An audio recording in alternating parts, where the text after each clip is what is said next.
নওশাদ সিদ্দিকের মিছিলে অভিষেক বন্দ্যোপাধ্যায় মমতা বন্দ্যোপাধ্যায়ের নামে জয়ধ্বনি।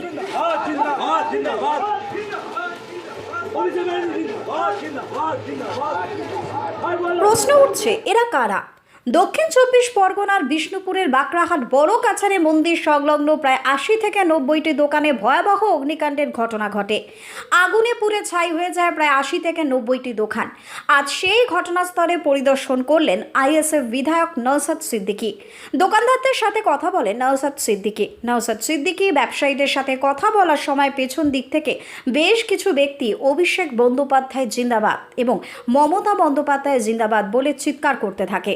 সেই চিৎকারকে কোনো গুরুত্ব না দিয়ে নওশাদ সিদ্দিকী তাদেরকেই বলেন, আমি এখানে রাজনীতি করতে আসিনি, রাজনীতির কথা বাইরে বেরিয়ে বলবো এবং ব্যবসায়ীদের পাশে থাকার আশ্বাস দিয়েছেন নওশাদ সিদ্দিকী।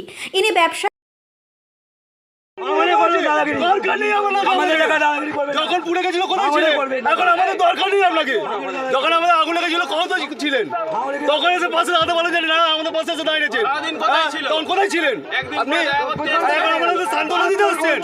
যখন আগুনটা লেগেছিল কোথায় ছিল? এখানে প্রয়োজন এটাই তো রাজনীতি চক্কর। আমাদের ওরকম রাজনীতি দরকার নেই, মানি না। আমাদের ওরকম রাজনীতি দরকার নেই, চাই না। পরিস্থিতি গরম করতে ওরকম রাজনীতি আমরা চাই না। আমরা ওরকম রাজনীতি আমাদের দরকার নেই। আমাদের পেটে লাথি মেরে ওরকম রাজনীতি চাই না।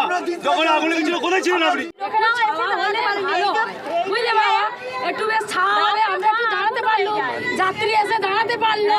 হ্যাঁ, অসুবিধা হয় খুবই। এখানেই আমাদের বাড়ি। অবশ্যই হ্যাঁ, একটু আমাদের দেখো বাবা। হ্যাঁ ঠিক আছে, হ্যাঁ বাবা এসো ভালো।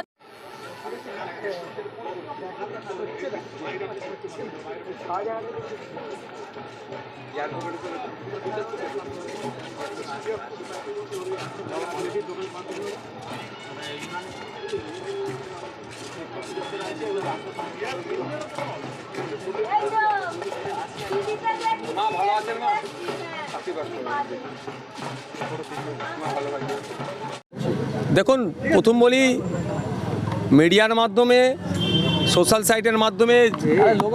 সাইটের মাধ্যমে যেভাবে দেখেছিলাম, বাস্তবে সে যেটা দেখছি প্রচণ্ড ভয়ঙ্কর অবস্থা।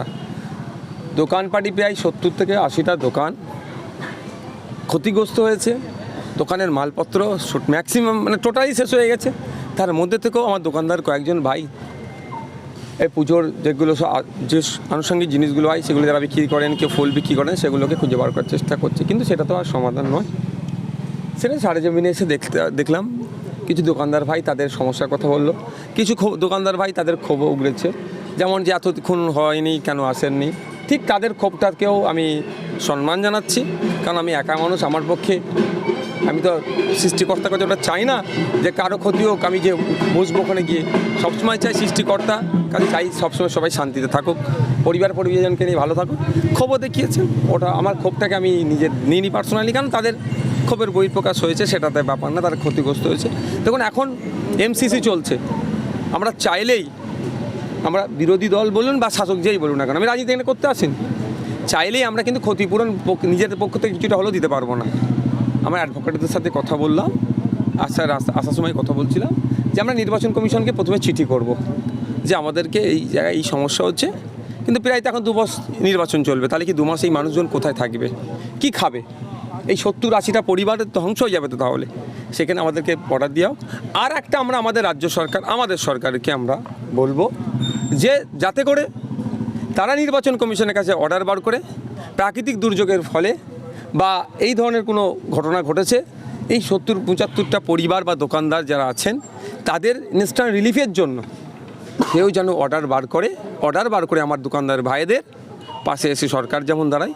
সাথে সাথে এটা আমি বলবো, স্বেচ্ছাসেবী সংগঠন বিভিন্ন আছেন, তাদের কাছে অনুরোধ করব, আগিয়ে আসুন। অবশ্যই এমসিসিকে ভায়োলেট করে নয়, এমসিসিকে মান্যতা দিয়ে কনসার্ন ডিপার্টমেন্টের কাছে অর্ডার নিয়ে আগিয়ে আসুন। এই ভাইদের দুরবস্থার কথা দেখুন। অনেক সময় আইলা আফানজড়ে অনেক এনজিও গিয়ে তাদেরকে সহযোগিতা করেছেন। আমি তাদের উদ্দেশ্যে বলবো, আসুন এখানে এই ভাইদেরকে সহযোগিতা করুন। ভয়ঙ্কর অবস্থা এখানে, অবস্থা মিনস এই দোকানদার ভাইদের আমি দেখেছি, একজনের দোকানে 2,40,000 টাকার কাপ এগুলো সব ছিল। সেই ভাইয়ের দোকান থেকে একটাও ভালো কাপ পাওয়া যাবে না।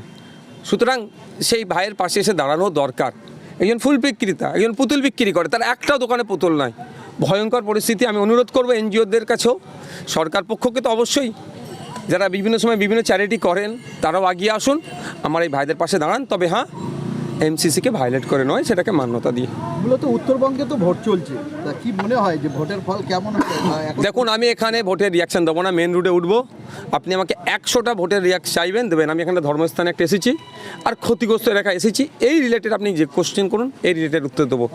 রাজনৈতিক কোশ্চেনে উত্তর চাইলে মেন রুটে উঠবো, যে কটা কোশ্চেন করবেন আমার পক্ষে বিপক্ষে যাই যাবে সবই আমি উত্তর দেবো, কিন্তু আমি এখানে কোনো রাজনৈতিক কোশ্চেনের উত্তর আমি দেবো না।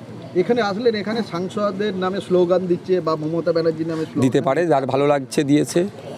কি মনে হয় এটা কি তৃণমূলের কি? না না না না না, আমি বলতে পারবো না, আমি বলতে পারবো না। এটা যার ভালো লেগেছে তার নামে স্লোগান দিয়েছি, তার জন্য আমি রিয়্যাক্ট করব ওই আমি নয়। আমি এসেছি এখানে ধর্মস্থানে এসেছি, ধর্মস্থানে এসে এখানকার দোকানদার ভাইরা এখানকার ক্ষতিগ্রস্ত হয়েছে তাদের হাল হাকিকত জানছি। এর পরের মুভমেন্ট গণতান্ত্রিক প্রক্রিয়ায় যাতে তারা রিলিফটা পায়, তারা যাতে এই যে এখন আতঙ্কের মধ্যে আছে, হতাশাগ্রস্ত আছে, তাতে কাটিয়ে ওঠা যায়, সেই জন্য আমি চেষ্টা করব। আমার নামে ধ্বনি মোর্দাবাদ ধ্বনি দেবে কি আমার নামে জয় ধ্বনি এখানে আমি নিতে আসিনি।